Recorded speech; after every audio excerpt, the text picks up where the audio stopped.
In this video, you will learn some basic definitions and tips for identifying phrases and clauses in sentences. By definition, phrases are groups of related words that are used as a single part of speech.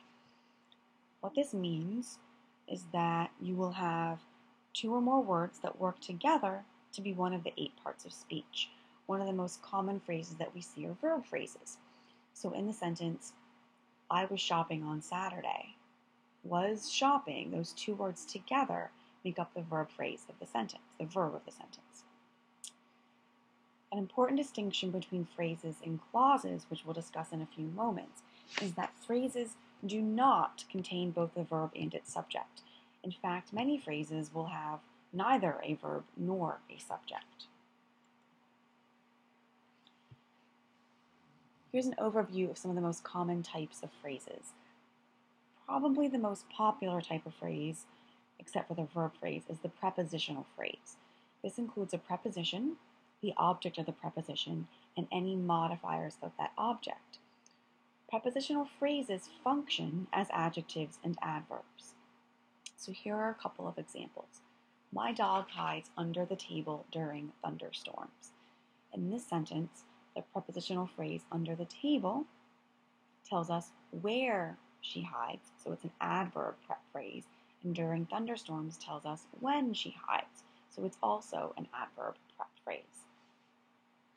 In the second example, the girl with the yellow umbrella looks happy. With the yellow umbrella tells us which girl. So since it modifies the noun girl, it's functioning as an adjective phrase. Participial phrases are groups of words that contain a participle, which is a verb form that's used as an adjective. Basically, it looks like a verb but acts like an adjective.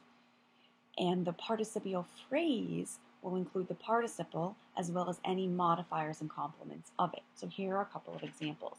Climbing the stairs, my son tried not to use the rail. Climbing the stairs is a participial phrase. Climbing is the participle. This whole phrase functions to describe my son. Even though it seems like, oh, well, it's the verb because it's telling us what he's doing. In this sentence, it's not functioning as the main verb. The main verb is tried. Climbing the stairs is describing the son, so that's what makes it participial. The review session scheduled for next week has been canceled.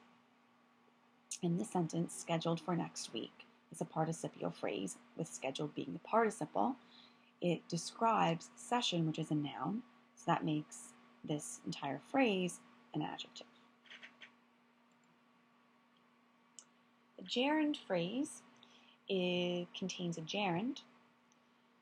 A gerund is a verb form that ends in ing, so it also looks like a verb, but gerunds function as nouns. The gerund phrase includes any modifiers and complements, just like we see with participial phrases. So here are a couple examples of gerund phrases.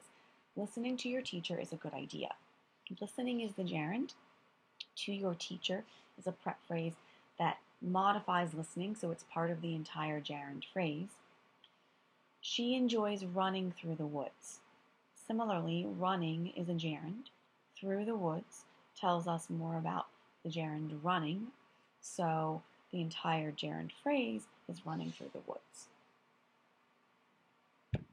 In the first example, the gerund phrase is functioning as the subject of the sentence, and in the second example, the gerund phrase is functioning as the direct object of the sentence. The infinitive phrase contains an infinitive, which is a verb form that can be used as a noun, an adjective, or an adverb. The infinitive phrase, just like the other phrases we've seen, includes the infinitive, its modifiers, and its complements. Here are a couple of examples of infinitive phrases. To forgive is divine. Here, the infinitive is to forgive. There are no modifiers or complements, so the infinitive phrase is just to forgive. My plan for the summer is to reread Hamlet. To reread is the infinitive, and Hamlet completes the meaning of that infinitive, so the entire infinitive phrase is to reread Hamlet. The last type of phrase we'll look at here is the appositive phrase. An appositive is a noun or pronoun placed beside another noun or pronoun to identify or describe it. The appositive phrase will include the modifiers of that appositive. The first example we have just an appositive. My sister Sarah is a gourmet chef. Sarah is a noun placed beside the noun sister that identifies sister. In the second example, we have an appositive phrase. Jacob, a conscientious student, has already started studying for finals. A conscientious student is a noun phrase, and that noun phrase identifies or tells us more about Jacob. So it is also functioning as an appositive. Clauses are different from phrases. Clauses will contain both a subject and a verb. Independent clauses express a complete thought and can stand alone as a sentence. For example, the students were excited about summer vacation. Subordinate, also called dependent clauses, do not express a complete thought and cannot stand alone as a sentence. Because I didn't want to go, whom I greatly admire. I've had many students tell me that they've had teachers in the past say to them, you may not start a sentence with because. And this is because those teachers don't want the students to create sentence fragments, similar to the one you see here with because I didn't want to go. But the truth is that if you join the subordinate clause to an independent clause, because I didn't want to go, I stayed home, then you have a complete sentence. There are three basic types of subordinate clauses. The adjective clause is a subordinate clause that modifies a noun or a pronoun. Adjective clauses are usually introduced by the relative pronouns who, whom, whose, which, and that. The flute is the only instrument that I know how to play. In this sentence, that I know how to play is an adjective clause that describes the noun instrument. It has a subject, I, and a verb, no. The second example, the piano, which is my favorite instrument, is difficult to play. Here, the relative clause, which is my favorite instrument, describes piano. In this sentence, which performs double duty. It is both a relative pronoun and it is the subject of its own clause. So when you look at this, which is my favorite instrument, the subject is the pronoun which, because it refers back to piano.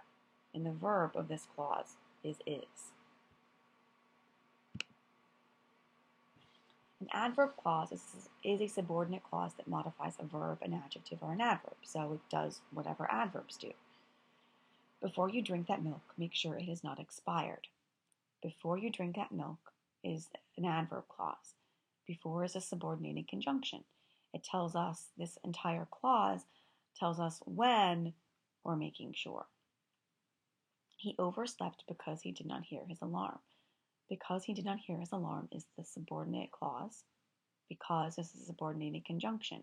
He is the subject, did hear is the verb. The entire clause modifies overslept, telling us why he overslept.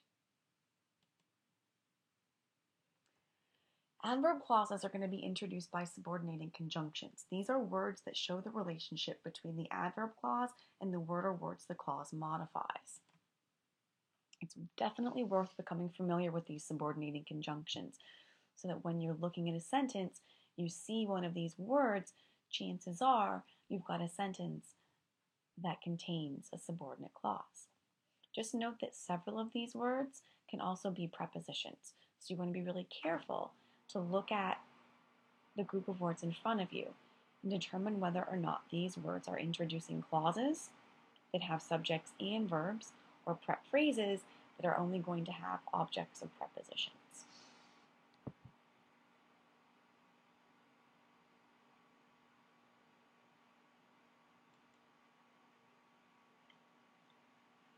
The third type of subordinate clause is the noun clause, and this is exactly what it sounds like. It's a subordinate clause that is used as a noun. The first example, what I need is a long nap. What I need is a noun clause. It's functioning as the subject of the sentence. She believes that her mother is a wonderful cook.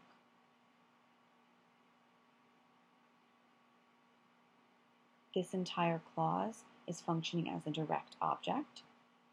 And finally, he wrote a poem about how he hates cats. This clause is functioning as the object of the preposition about. Here are some of the common introductory words for noun clauses. Just like with the subordinated conjunctions, it's definitely worth becoming familiar with these, but know that many of these also pull double duty. That is often a relative pronoun. So is which. So is who. When can also be a subordinating conjunction, introducing an adverb clause. Just become familiar with these words and know that when you see them, you need to pause and think about how it's being used in the sentence. So here are some tips for identifying phrases and clauses. First, determine whether the word group in question could stand alone as a sentence. If it can, then it's an independent clause. Those are probably the easiest ones to spot. If it cannot, then it is either a phrase or a dependent clause. It's a dependent clause if the word group has both a subject and a verb. It's a phrase if the word group has only a subject, only a verb, or neither.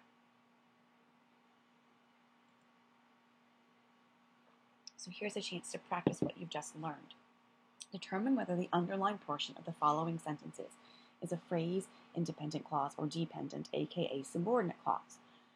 This would be a good time to pause the video, copy the sentences, label them, and then restart the video to hear the answers.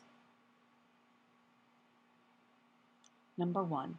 Romeo and Juliet are star-crossed lovers whose families are enemies. If we look at the underlined portion, I see whose, which I know can often be a relative pronoun, means it's introducing a relative clause. Then I'm going to look for a subject and a verb. Families, here is the subject, are is the verb. So I have a clause, but whose families are enemies cannot stand alone as a sentence, which means it is a dependent clause. Number 2, Romeo professes his love to Juliet while she stands on her balcony. On her balcony definitely cannot stand alone as a sentence. I also see that I have a preposition on, and that I have neither a subject nor a verb. All those things tell me I'm looking at a phrase. And number 3, Juliet also loves Romeo, so they decide to get married. Juliet also loves Romeo. Even though it's part of a longer sentence, that could be a sentence by itself, which means that in number 3, I'm looking at an independent clause.